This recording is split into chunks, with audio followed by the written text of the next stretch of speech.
Question क्या है, determine the elongation of the steel bar 1 metre long and 1.5 centimetre square cross sectional area when subjected to a pull of 1.5 into 10 power 4 newton. Y steel, Young's modulus of steel कितना दिया आपको, 2 into 10 power 11 newton पर metre square.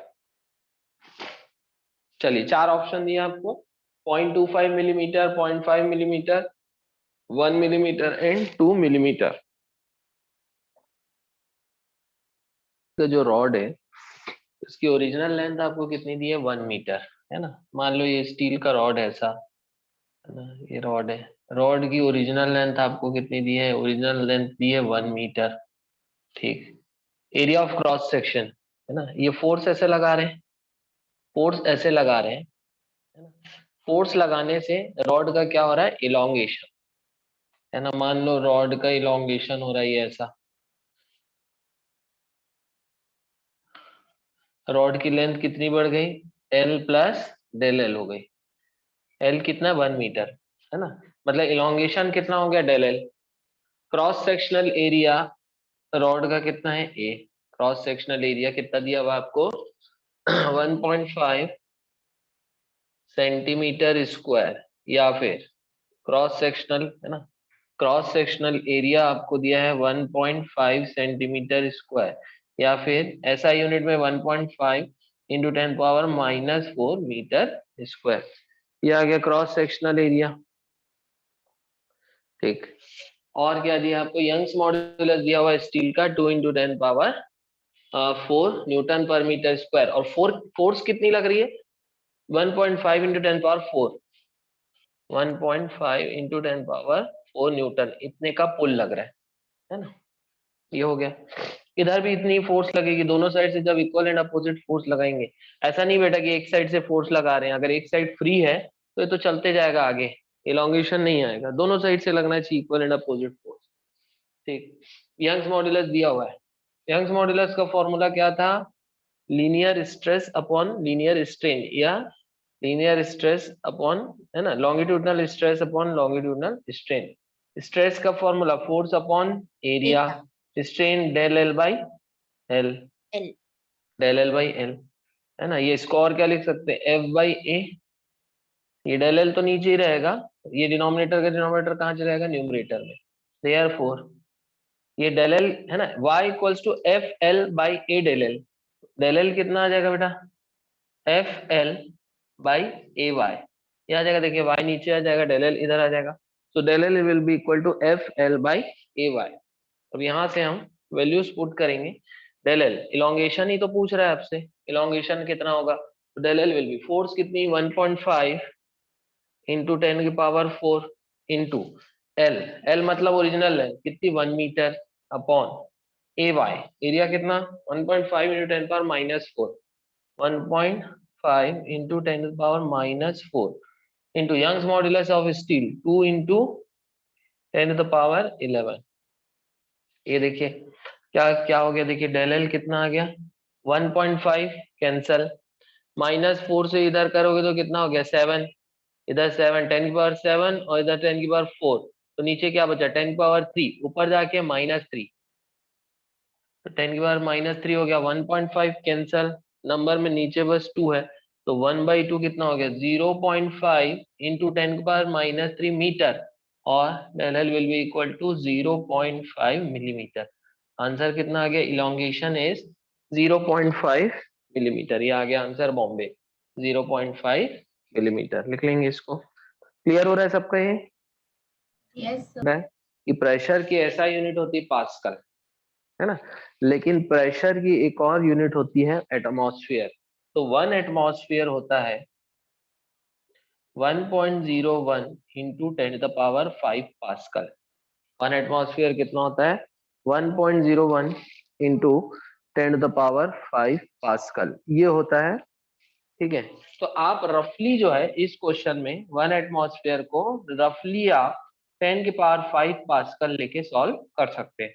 Exact करें तो अच्छी बात है, रफली 1 एटमॉस्फेयर को आप रफली 10 की पावर 5 पास्कल ले सकते हैं, लेकिन 1 एटमॉस्फेयर एक्चुअल में होता है 1.01 इंटू 10 की पावर 5 पास्कल, है ना, इसको नोट कर लेंगे। it is also equals to 760 mm of Hg. It is also equal to 760 mm of Hg. तो 1 atmosphere is 1.01 into 10 power 5 Pascal. Pascal को न्यूटन पर मीटर स्क्वायर बोलेंगे. It is also equals to 760 mm of Hg. तो question क्या है? The bulk modulus of water is 2.3 into 10 power 9 Pascal या newton पर metre square. Find the compressibility in the units per atmosphere. Second, how much pressure in atmosphere is needed to compress a sample of water by 0.1%. चलिए बनाएंगे दोनों question. चलिए तो देखिए bulk modulus proper SI unit में दिया आपको. Bulk modulus 2.3 into 10 के पावर 9 पास्कल न्यूटन पर मीटर स्क्वायर. कंप्रेसिबिलिटी क्या होती है बेटा? 1 बाई, है ना, इसी को हम पास्कल बोल रहे हैं. कंप्रेसिबिलिटी होती है 1 by bulk modulus, that is 1 upon 2.3 into 10 the power 9.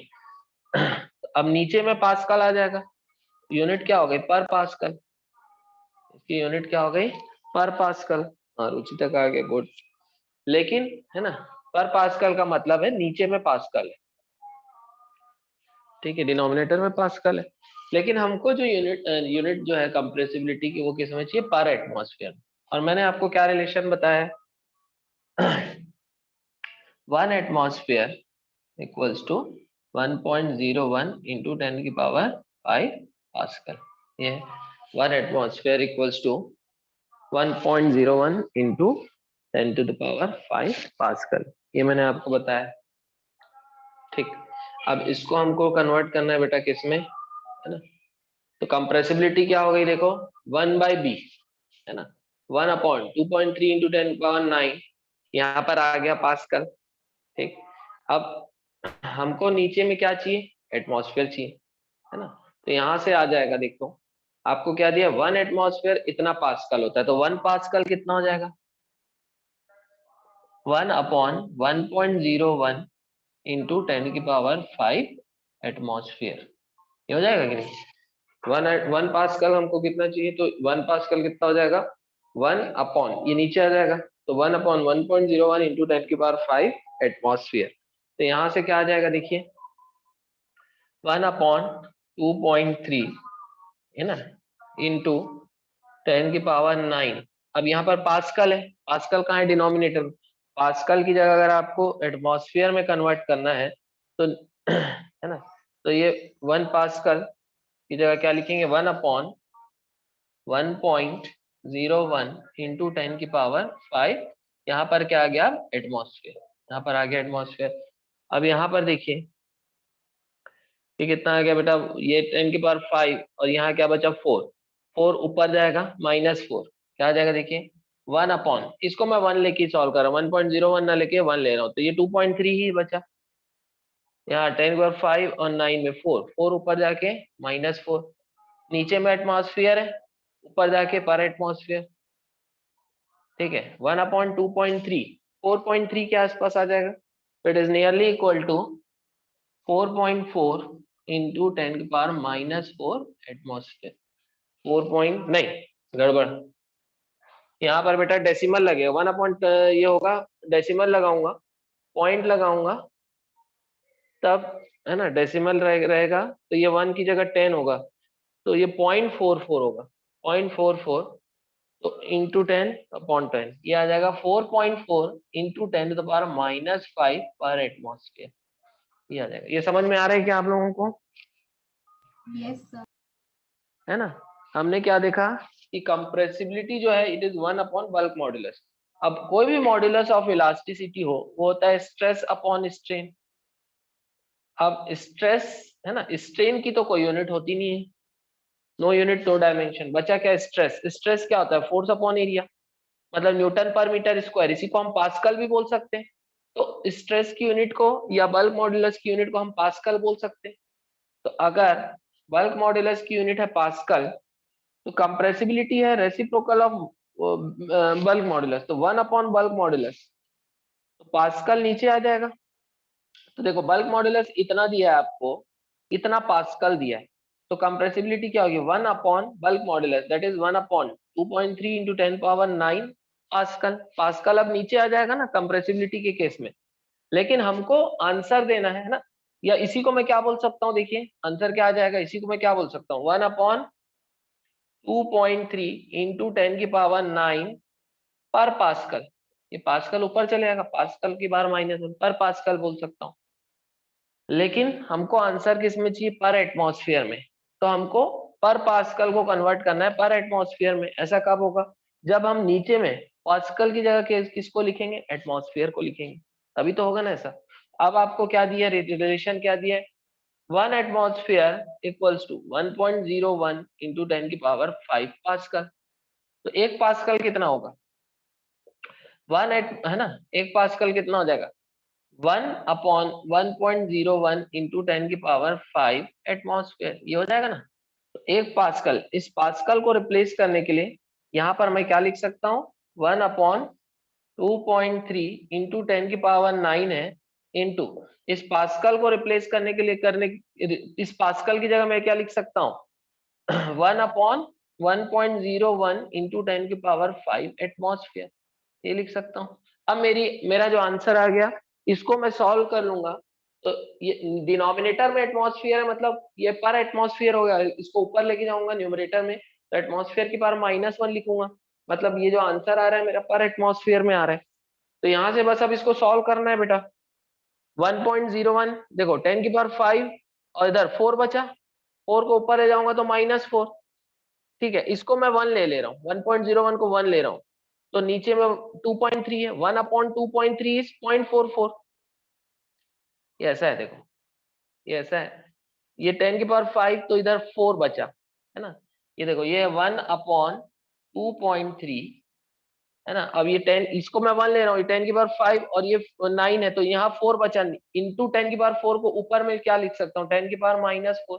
अब ये 1/2.3 को क्या लिख सकते हैं हम, 4 नियरली क्या लिख सकते हैं, देखो 1/2.3 जब आप डिवाइड करोगे 1/2.3 पॉइंट लगाऊंगा तो 0 हो जाएगा, ये 4 टाइम्स जाएगा है ना, ये कितना आ गया 9.2 है ना, 9.2 रहेगा, 80 बचा, ऑलमोस्ट 0.43 टाइम्स जा रहा है ना। तो 0.43, ये 1/2.3 0.43 इंटू 10⁻⁻⁴, और यूनिट अब क्या होगा, ये एटमॉस्फेयर डिनोमिनेटर में, इसको न्यूमरेटर में ले जाऊंगा तो एटमॉस्फेयर की पावर -1 मतलब पर एटमॉस्फेयर, या फिर इसको क्या लिख सकता हूँ 4.3 इंटू 10⁻⁵ पर एटमॉस्फेयर। ठीक, अब इसका सेकंड पार्ट करते हैं। How much pressure is needed to compress a sample of water by 0.1%। अब यहाँ पर हमको क्योंकि फ्लूइड है तो इसलिए बल्क मॉड्यूलस ही रहेगा। तो अब यहाँ पर हमको बल्क मॉड्यूलस का जो फॉर्मूला है, बल्क मॉड्यूलस का फॉर्मूला क्या है बेटा, bulk modulus stress upon strain, लेकिन बल्क मॉड्यूलस के केस में प्रेशर को ही हम क्या ले सकते हैं, प्रेशर या चेंज इन प्रेशर को ही क्या लेंगे, stress upon change in volume, del V by V, del V by V. तो यहाँ से क्या आ जाएगा बेटा, देखिए बल्क मॉड्यूलस की वैल्यू कितनी दी है आपको, कितनी दी है 2.3 इंटू 10⁹ ये किसमें दिया है आपको, पास्कल में, ये आपको किसमें दिया है, पास्कल में। तो डिवाइडेड बाय क्या करोगे, ये पास्कल में दिया है, equals to pressure del P upon change in volume upon original volume, change in volume upon original volume. अभी हम यहाँ पर सिर्फ क्या निकाल रहे हैं, मैग्नीट्यूड निकाल रहे हैं। माइनस साइन हमको सिर्फ ये बताता है कि प्रेशर बढ़ाओगे तो वॉल्यूम कम होगा, या माइनस साइन के कारण बल्क मॉड्यूलस क्या है, पॉजिटिव है। तो अभी मैं प्रेशर का मैग्नीट्यूड निकाल, तो प्रेशर का magnitude del V by V कितना है बेटा, 0.1%, मतलब 100 में कितना कंप्रेस हो रहा है, 0.1 है ना। तो कंप्रेशन कितना हो रहा है, 0.1%, 0.1/100, मतलब ओरिजिनल वॉल्यूम अगर 100 है तो उसमें कंप्रेशन कितना हो रहा है, मतलब वॉल्यूम में चेंज कितना आ रहा है, 0.1। ये दिया डेल वी बाई वी दिया 0.1/100, तो सीधा सीधा ये आ गया 0.1/100। लेकिन ये जो आंसर आएगा, ये पूरे को इधर ले जाओ, तो यहां से आपको डेल पी दैट इज कितना प्रेशर लगेगा, ये ऊपर आएगा, तो कितना आएगा 2.3 इंटू 10⁹ इंटू ये क्या आ जाएगा 0.1/100, 0.1/100 कितना हो गया 10⁻³ 0.1 मतलब 10⁻⁻1, अपॉन 100 ऊपर जाके -2 और -1 कितना -3, ये पूरा इधर जा रहा है इंटू 10 की पावर -3, ये आ रहा है बेटा पास्कल में। लेकिन हमको क्वेश्चन में क्या दिया है, कितना प्रेशर चाहिए एटमॉस्फेयर में, तो डिवाइडेड बाय क्या करोगे 1.01 इंटू 10 की पावर 5। पास्कल को एटमॉस्फेयर में कन्वर्ट करना है तो डिवाइडेड बाय क्या करेंगे 1.01 इंटू 10 पावर 5, तो डेल पी हो जाएगा 2.3 इंटू ये हो गया 10 की पावर 6 अपॉन 1.01 इंटू 10 की पावर 5, तो ये आ गया। मैं इसको अभी 1 लेके सॉल्व कर रहा हूँ, 10 की पावर 5 में इधर 10 इंटू 2.3 कितना आ गया 23 एटमॉस्फेयर। तो कितना प्रेशर लगेगा बेटा कंप्रेस करने के लिए 23 एटमॉस्फेयर। समझ में आ रहा है आप लोगों को ये, तो उसको याद रखना पड़ेगा आप लोगों को, है ना। फर्स्ट लिखोगे relation between y b eta and sigma आपका वॉइस क्रैक कर रहा है ना। तो इसमें रिलेशन आपको ध्यान रखना है, पहला y equals to 3b into 1 minus 2 sigma, है ना। अगर आपको b पता है, कई बार बल्क मॉड्यूलस और सिग्मा दे दिया और यंग्स मॉड्यूलस की जरूरत है, तो ये लगाओगे y equals to 3b into 1 minus 2 sigma, ये हो गया एक रिलेशन। सेकेंड रिलेशन लिखेंगे बेटा y equals to 2 eta into 1 plus sigma. Second relation ये हो गया y equals to 2 eta into 1 plus sigma. Third relation लिखेंगे सिग्मा इक्वल्स टू, सिग्मा क्या है Poisson's ratio, 3b minus 2 eta, 3b minus 2 eta upon 6b, 3b minus 2 eta upon 6b plus 2 eta, है ना। ये तीन रिलेशन आप लोग ध्यान रखेंगे। y equals to 3b into 1 minus 2 sigma, y equals to 2 eta into 1 plus sigma. ये relation y b और सिग्मा के लिए, ये रिलेशन y ईटा और सिग्मा के लिए है ना। ये रिलेशन सिग्मा b और ईटा के लिए, ये रिलेशन सिग्मा b और ईटा के लिए। नेक्स्ट लिखेंगे, मिटा रहा हूं बेटा इसको।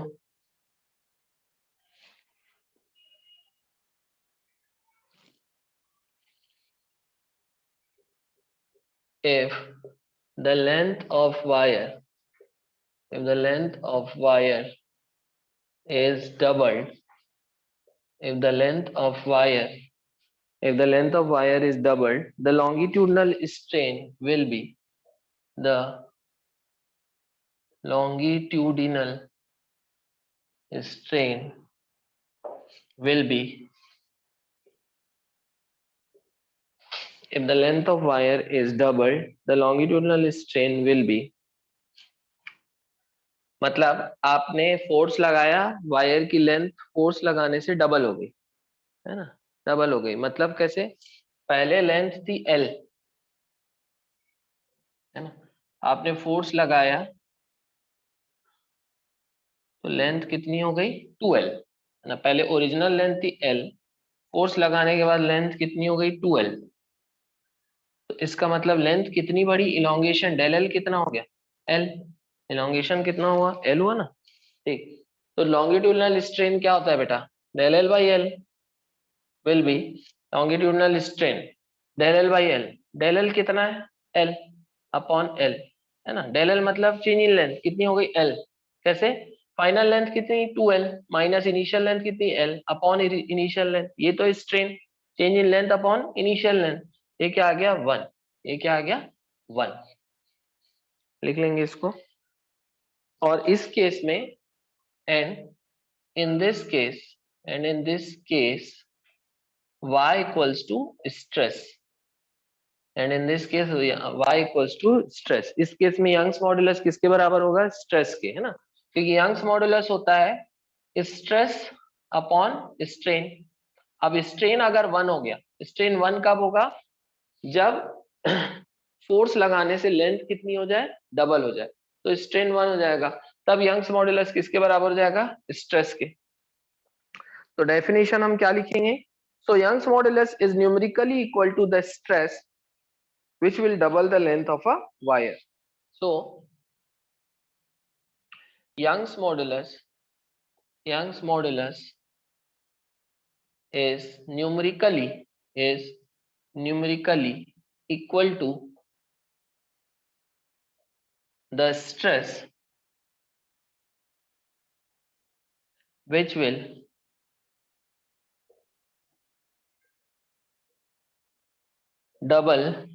double the length of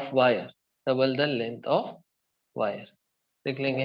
तो यंग्स मॉडुलस उस स्ट्रेस के बराबर है, यंग्स मॉडुलस न्यूमेरिकली उस स्ट्रेस के बराबर है जिसको लगाने से वायर की लेंथ क्या हो जाए? डबल। अब वायर की लेंथ डबल होने से स्ट्रेन कितना हो जाएगा? 1 हो जाएगा। तो Young's modulus is equal to that stress which double the length of wire या which double the length of a rod.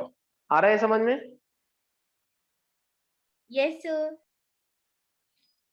Next third point लिखेंगे।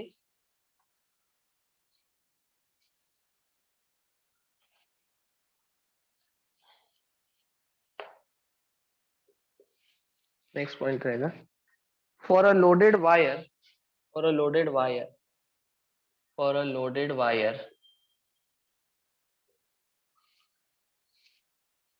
देखिए यंग्स मॉडुलस होता है बेटा F बाई ए, है ना, डेल L बाई एल। तो L ऊपर आ जाएगा, यहां से डेल L क्या हो जाएगा? FL अपॉन ए वाई, या डेल L क्या हो जाएगा? FL upon pi r square Y. अगर वायर बोल रहा हूं मतलब उसका शेप क्या होगा? सिलेंड्रिकल शेप अगर होता है तो फिर एरिया ऑफ क्रॉस सेक्शन क्या हो जाता है? पाई आर स्क्वायर, है ना। ये ऐसा वायर बोल दिया, इसका रेडियस आर है, इस पे फोर्स कितनी लगा रहे? एफ। इसका अभी खुद का मास नहीं मान रहे, इसका खुद का वेट अभी कंसीडर नहीं कर रहे हम। ये जो फोर्स लग रही है यही क्या कर रहा है? ये इसी फोर्स से इस वायर को पुल किया जा रहा है जिससे इसकी लेंथ बढ़ रही है ना। तो यहाँ से इलोंगेशन कितना होगा? F L upon pi r square Y, है ना। कई बार रॉड जो होता है ये ऐसा रेक्टेंगुलर भी हो जाता है ना, ऐसा क्रॉस सेक्शन भी हो सकता है रेक्टेंगुलर शेप का, है ना। अगर वायर ना बोल के सिलेंड्रिकल, वायर बोलेगा तो हमेशा सिलेंड्रिकल लोगे, है ना। लेकिन कई बार ऐसा एरिया ऑफ क्रॉस सेक्शन ऐसा भी बोल सकता है रॉड का, ये ए है ये बी है, तो एरिया ऑफ क्रॉस सेक्शन तब ए इंटू बी हो जाएगा। लेकिन अगर वायर बोल रहा है तो एरिया ऑफ क्रॉस सेक्शन आपको क्या लेना है? पाई आर स्क्वायर। तो यहां से हमको ये समझ में आ रहा है बेटा कि अगर सेम फोर्स लगा रहे हैं, है ना, दो अलग अलग वायर लिए, दोनों की लेंथ इनिशियल लेंथ सेम है, दोनों पे अगर हम सेम फोर्स लगा रहे हैं और दोनों वायर का मटेरियल भी सेम है, मतलब दोनों का वाई भी सेम है, तो डेल एल जो होगा it will be inversely proportional to r square. Del L is inversely proportional to r square. या फिर ऐसा ले लेते हैं इसको, चलो पहले स्पेसिफिक केस इसमें ले लेते हैं। Del L will be equal to F L upon pi r square Y. मतलब दो वायर ले रहे हैं, दोनों वायर का मटेरियल सेम है और दोनों पे सेम फोर्स लगा रहे हैं। पहले ये ले लेते, फोर्स और वाई दोनों सेम है, तो elongation will be proportional to L by r square. जिसका एल बाई आर स्क्वायर ज्यादा होगा उसमें इलोंगेशन ज्यादा होगा, है ना। क्योंकि आपको ये कॉम्बिनेशन क्वेश्चन में ज्यादा मिलता है। दो अलग अलग है ना, चार वायर दे देंगे, चारों का लेंथ और रेडियस अलग अलग होगा, बोलेगा सबसे ज्यादा इलोंगेशन किस में होगा, पता लगाओ, है ना। और अगर चारों की लेंथ सेम दे दिया तो फिर ये बहुत इजी हो जाएगा, del L will be inversely proportional to r square. लेकिन ऐसा कम पूछता है, आपको ये वाला ज्यादा पूछता है। चारों की लेंथ देगा अलग अलग, चारों का रेडियस अलग अलग देगा, कभी कभी डायमीटर भी दे देता है, तो डायमीटर दिया तो भी रेशो तो वही होगा, है ना। तो del L proportional to L by r square, इसको हमको ध्यान रखना है। तो यहां से लिखेंगे आप लोग, इफ सेम स्ट्रेचिंग फोर्स, बेटा इसके बाद से है ना, आपने जो लिखा था del L equals to F L upon pi r square Y, इसके बाद से लिखेंगे इफ सेम स्ट्रेचिंग फोर्स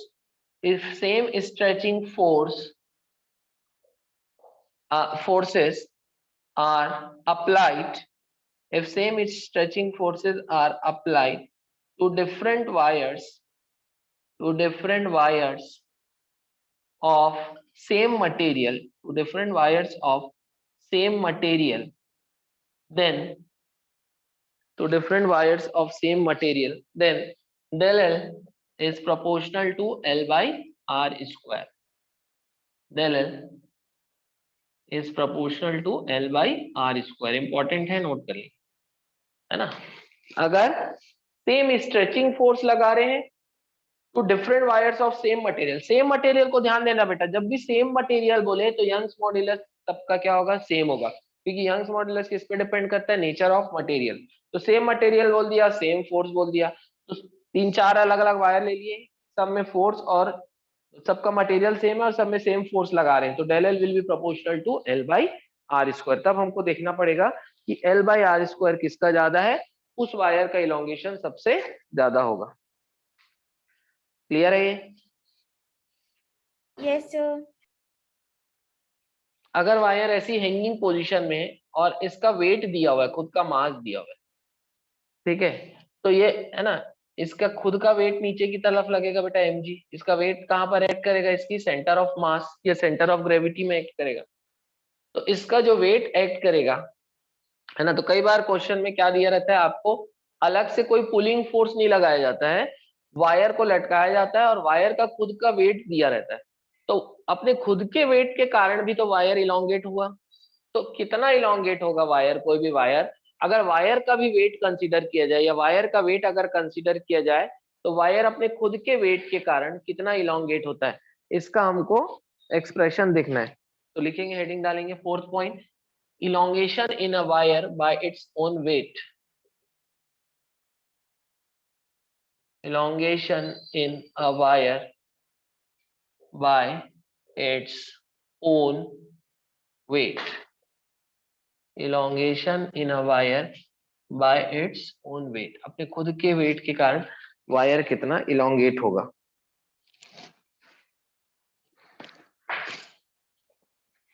है ना, तो इसका फॉर्मूला हमको देखना है।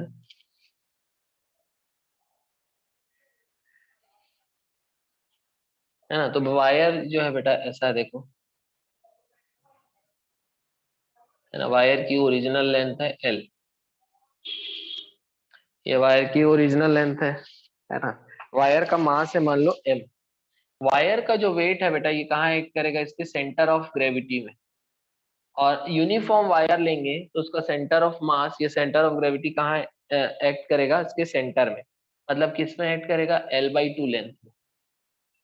मतलब ये कितनी लेंथ को इलोंगेट करेगा, L/2। अगर यहाँ वेट लटकता नीचे तो पूरी L लेंथ को इलोंगेट करता, लेकिन वेट कहाँ एक्ट कर रहा है, mg कहाँ एक्ट कर रहा है, हाफ लेंथ में, इतनी लेंथ को इलोंगेट करना चाह रहा है, तो कितनी लेंथ इलोंगेट हो रही है, L/2। तो इलोंगेशन क्या होता है, FL/AY, ये भी हमने फॉर्मूला देखा, इलोंगेशन होता है FL/AY। इलोंगेशन यहाँ पर हो जाएगा, F कितनी फोर्स mg, L कितना बेटा L/2, कितनी लेंथ को इलोंगेट कर रहे हैं, तो L/2 अपॉन AY। इलोंगेशन का फॉर्मूला क्या आ गया, mgl upon 2AY. This is the elongation of wire due to its own weight, mgl upon 2AY। लिख लेंगे इसको, mgl upon 2AY, elongation of wire due to its own weight। अब इसी को अगर हम वायर की डेंसिटी के टर्म में लिखते हैं, वायर की डेंसिटी है मान लो रो, है ना, वायर की डेंसिटी है रो, तो डेंसिटी होती है मास बाय वॉल्यूम। वॉल्यूम क्या हो जाएगा वायर का, वायर को हम सिलिंड्रिकल शेप मान रहे हैं और वायर का area of cross section A है, देखो यहाँ इस फॉर्मूले में मेंशन है वैसे भी, तो मास बाय वॉल्यूम क्या हो जाएगा, area into length, area into length. Therefore mass की जगह हम क्या लिख सकते हैं, रो ए एल लिख सकते हैं, मास की जगह रो ए एल को सब्स्टिट्यूट कर सकते हैं। तो यहाँ मास की जगह मैं क्या लिख सकता हूँ, रो ए एल। तो इलोंगेशन को अगर मैं लिखूं इन terms of density of wire, तो इलोंगेशन हो जाएगा बेटा, मास की जगह क्या लिखा, रो A L, row A L, ये जी एल पहले ही, g L upon 2a y, है ना। ए कैंसिल हो गया, डेल एल इलोंगेशन हो गया, ए कैंसिल हो गया, rho g L square upon 2y। This is elongation of wire in terms of density, rho g L square upon 2y। ये elongation हो रहा है वायर का अपने खुद के वेट के कारण, और ये फॉर्मूला हम दे रहे हैं in terms of its density, density of wire, rho g L square upon 2y। यहाँ पर की पॉइंट ये है L/2, नहीं तो आप mg/L/ay करके गलत निकाल सकते हो फॉर्मूला। आपको ये ध्यान देना है कि ये एक्सटेंडेड ऑब्जेक्ट है, इसका वेट कहाँ एक्ट करेगा, इसके सेंटर ऑफ मास पे एक्ट करेगा, और क्योंकि ये यूनिफॉर्म वायर है इसलिए इसका सेंटर ऑफ मास कहाँ आएगा, इसके हाफ लेंथ में। लिख लेंगे। चलिए नेक्स्ट आगे बढ़े, इसको मिटा दो बेटा। Work done in stretching a wire. देखो जब भी किसी वायर को आप स्ट्रेच करो, है ना, या वायर को आप कंप्रेस कर रहे हो, या रॉड को स्ट्रेच कर रहे हो या कंप्रेस कर रहे हो, तो वर्क करना पड़ेगा, कोई बाहरी फोर्स लगाओगे, वो बाहरी फोर्स क्या करेगी, वर्क करेगी, और ये जो वर्क डन होगा बेटा ये स्टोर हो जाएगा किस पे, वायर पे, in the form of potential energy, in the form of potential energy, है ना। कई बार जैसे बचपन में स्कूल स्कूल में ऐसा रबर को ऐसे बीच में फंसा के, बीच में ऐसा कागज फंसा के ऐसा खींच के मारे हैं क्या अपन लोग कभी ऐसा? यस सर, Yes, तो sir. शादी कर रही थी। हाँ, पेन से और उसमें हाँ, रबर को आप स्ट्रेच कर रहे हो तो वर्क कर रहे हो, ये वर्क किसमें स्टोर होना है, पोटेंशियल एनर्जी ऑफ रबर में। जैसे ही उस कागज को बीच में अच्छे से मोटा था बनाते हैं ताकि अच्छे से पड़े जोर से, ऐसे ही बनाते हैं ना अपन, तो उसको जैसे ही आप रिलीज करोगे ना, तो वो जो है इसकी पोटेंशियल, जो स्टोर्ड पोटेंशियल एनर्जी है वो कागज को किस क्या दे देगी, काइनेटिक एनर्जी दे देगी, है ना। वैसे ही तुम लोग अभी तो छोटे हो, तुम लोग गुलेल उलेल देखे हो क्या, यस सर, गुलेल। है ना। तो लिखेंगे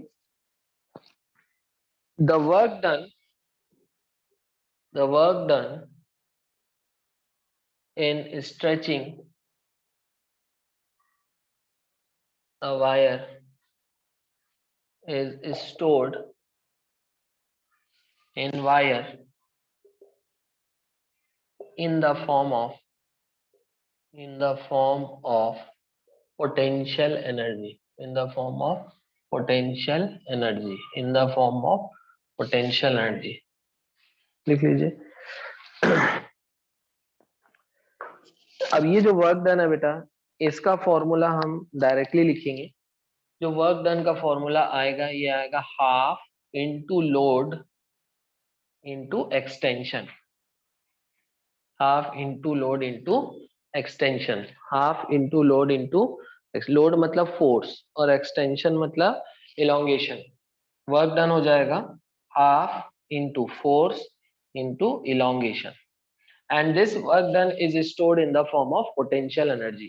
तो जो पोटेंशियल एनर्जी स्टोर्ड होगा वायर में वो भी यही होगा, potential energy stored in wire, you क्या है, potential energy stored in wire, क्या आ जाएगी, half into load into extension. Main यही फॉर्मूला है। अब इससे हम इसको मॉडिफाई कर सकते हैं बहुत ज्यादा, है ना। कैसे मॉडिफाई करेंगे अभी देखते हैं अपन। यहाँ पर एफ क्या है, वायर पे जितनी फोर्स लगा रहे हो या लोड लगा रहे हो, है ना। भाई आपने यहाँ पर एक वायर लटका हुआ है, इस पे आपने एक वेट लगा दिया, इस वेट के कारण कितनी फोर्स लग रही नीचे, एफ। अब वायर स्ट्रेच होगा, वायर कितना इलोंगेट हुआ, डेल एल, है ना। तो वर्क डन हो गया half into force into elongation, ये हो गया। अब इसी फॉर्मूले को यही वर्क डन किसके बराबर है, पोटेंशियल एनर्जी स्टोर्ड के बराबर है।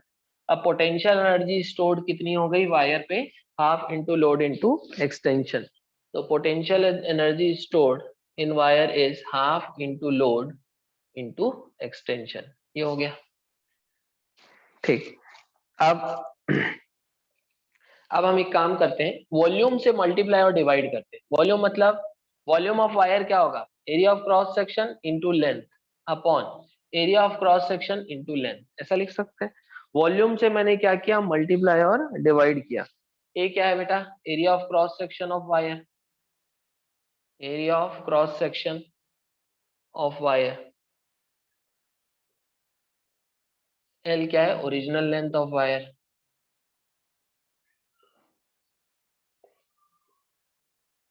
तो यहाँ पर हमने क्या किया, वॉल्यूम से मल्टीप्लाई और डिवाइड किया। वॉल्यूम मतलब area into length, area into length, है ना। एरिया को मैंने फोर्स के नीचे लिखा, लेंथ को डेल एल के नीचे लिखा। तो एफ बाई ए क्या हो गया, stress, del L by L क्या हो गया, स्ट्रेन हो गया। तो यहाँ से पोटेंशियल एनर्जी स्टोर्ड का फॉर्मूला आ गया potential energy stored in wire, half into stress into strain into volume. ये आ गया फॉर्मूला। किसका फॉर्मूला आ गया, potential energy stored in wire. देखो half into stress into strain into volume, ये आ गया formula. Potential energy stored in the wire, half into stress into strain into volume.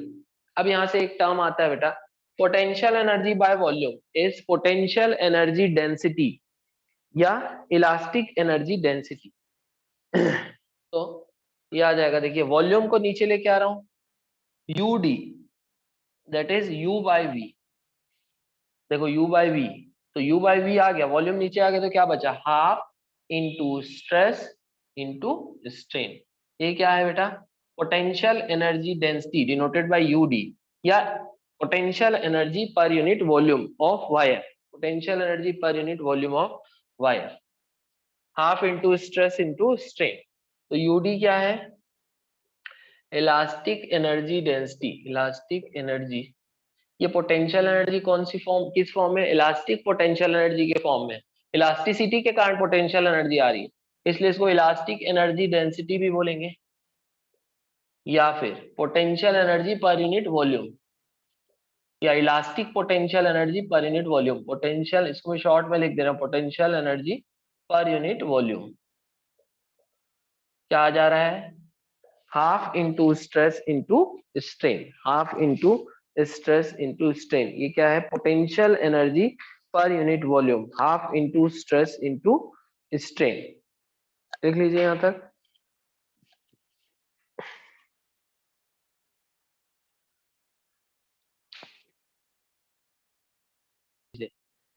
आप फटाफट सोच सकते हो, नीचे एरिया लेंथ, एरिया लेंथ, इसको तुरंत वॉल्यूम बना लो, वॉल्यूम को नीचे लेके आ जाओ, potential energy per unit volume, half into stress into strain. Clear है, ऐसा कर सकते हैं।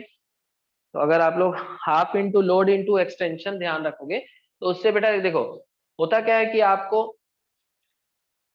आपको कई बार स्ट्रेस ना देके स्ट्रेन दिया रहता है और यंग्स मॉड्यूलस दिया है, तो भी तो आप इसको फिर से, आपको इसको फिर से मॉडिफाई करना पड़ेगा।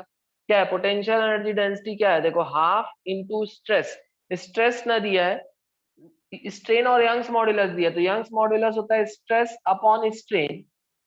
तो यहाँ से स्ट्रेस क्या हो जाएगा, स्ट्रेस y इंटू स्ट्रेन हो जाएगा। तो इसको मैं क्या लिख सकता हूँ, स्ट्रेस को y इंटू स्ट्रेन, और एक और स्ट्रेन है तो y इंटू स्ट्रेन का स्क्वायर। तो कहने का मतलब है मॉडिफिकेशन बहुत सारे हो सकते हैं, इसलिए आप कितना याद रखोगे, आप अगर एक याद रखोगे, potential energy half into load into extension, तो उससे सब बन जाएगा। क्लियर हो रहा है ये, क्या दिया देखिए, a steel wire 4 metre in length is stretched through 2.0 millimeter. The cross sectional area of the wire is 2.0 millimeter square. If Young's modulus of steel is 2 into 10 to the power 11 Newton per meter square, find first the energy density of wire, second the elastic potential energy is stored in wire.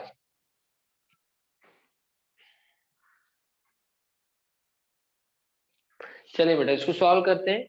जो steel wire है उसकी original length कितनी है, 4 metre, ठीक। It is stretch through 2 mm, मतलब कितना elongation है, 2 millimetre, 2 millimetre मतलब इलोंगेशन हो गया 2 इंटू 10⁻³ मीटर, ये इलोंगेशन हो गया, ठीक। Area of cross sectional area of wire is 2 millimetre square, तो area of cross section is 2 millimetre square, मतलब इसको प्रॉपर ऐसा यूनिट में लिख लेंगे तो 2 इंटू 10⁻⁻6 मीटर स्क्वायर, ये आ गया एरिया ऑफ क्रॉस सेक्शन, ठीक। यंग्स मॉड्यूलस दिया है, पहला आपको क्या निकालना है, energy density, potential energy per unit volume, energy density that is potential energy per unit volume, half into stress into strain. हाँ गुड, ये फॉर्मूला आता है। लेकिन क्या हमको स्ट्रेस दिया है क्या? नहीं दिया है। कितनी फोर्स लगा रहे हैं ये तो नहीं दिया है, तो अपन स्ट्रेस निकाल नहीं सकते। स्ट्रेस क्या होगा? Force upon area. स्ट्रेस हमको नहीं दिया है, हमको क्या दिया? यंग्स मॉड्यूलस दिया है, और हमको क्या दिया? ओरिजिनल लेंथ दिया और इलोंगेशन दिया, मतलब स्ट्रेन दिया है। तो सीधा सीधा इसको हम क्या लिख सकते हैं बेटा? हाफ इंटू स्ट्रेस की जगह y इंटू स्ट्रेन, और पहले से एक और स्ट्रेन है तो y इंटू स्ट्रेन का स्क्वायर। स्ट्रेन होता है क्या? डेल एल बाई एल का होल स्क्वायर। ये आ जाएगा फॉर्मूला पोटेंशियल एनर्जी डेंसिटी का।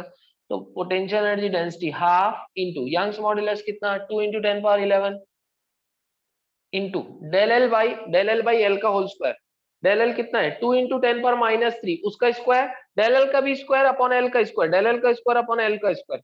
डेल एल इतना दिया है, डेल एल का स्क्वायर में डायरेक्टली लिख रहा हूँ। 2 इंटू 10⁻³ का स्क्वायर कितना होगा? 4 इंटू 10⁻6 अपॉन एल का भी स्क्वायर। एल कितना दिया? 4, 4 का स्क्वायर कितना? 16, 4 का स्क्वायर 16। तो यहाँ से कितना आ गया बेटा? 2 2 कैंसिल हो गया 10⁻11 और -6 कितना बचा? 5। तो 4 इंटू 10⁻5 अपॉन 16, 4 इंटू 10⁻5 अपॉन 16। तो पोटेंशियल एनर्जी डेंसिटी है ना, इसको यहाँ लिख लेते हैं। पोटेंशियल एनर्जी डेंसिटी हो रहा है 4 इंटू 10⁵ अपॉन 16। देखो इधर है ना, 2 2 कैंसिल, 10⁻11 और 10⁻6 कितना बचा? 5। 4 यहाँ बचा, 4/16 इंटू 10⁵। अब एक काम करते हैं, 10⁵ में से एक 10 इसको दे दो, तो इधर 10⁴ बचा, तो 40/16 इंटू 10⁴।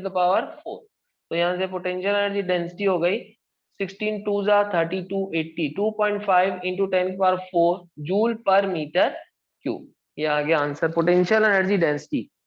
क्लियर हो रहा है आप लोगों को ये? तो है ना, तो ये फॉर्मूला मैं लगा रहा हूँ बेटा, potential energy density is potential energy upon volume, therefore potential energy is potential energy density into volume. है ना, इसको मैं यहाँ लिख दे रहा हूँ, सॉल्व कर ले रहा हूँ। तो पोटेंशियल एनर्जी हो जाएगा पोटेंशियल एनर्जी डेंसिटी, जो कि हमने निकाला है कितना? 2.5 इंटू 10⁴ इंटू वॉल्यूम। वॉल्यूम मतलब एरिया इंटू लेंथ। एरिया कितना है? 2 into 10⁻6 metre cube into length कितनी है? 4 मीटर इंटू 4। तो यहाँ से आ जाएगा, देखिए 25 इंटू 2 50, 50 इंटू 4 200 इंटू 10⁴, 10⁴ और -6 है ना, 10⁴ ये -2 कटो तो ये आ 2.5 जाएगा। तो हाँ क्या हुआ? 5 है ना वहाँ। पोटेंशियल एनर्जी आ जाएगा बेटा, ये 2.5 है, ये गड़बड़ हो गया। 2.5 इंटू 2 5 4 जा 20, 20 इंटू 10⁻⁻2 या फिर 0.2 जूल। पोटेंशियल एनर्जी का फॉर्मूला आ गया 0.2 जूल। ये आ गया आंसर।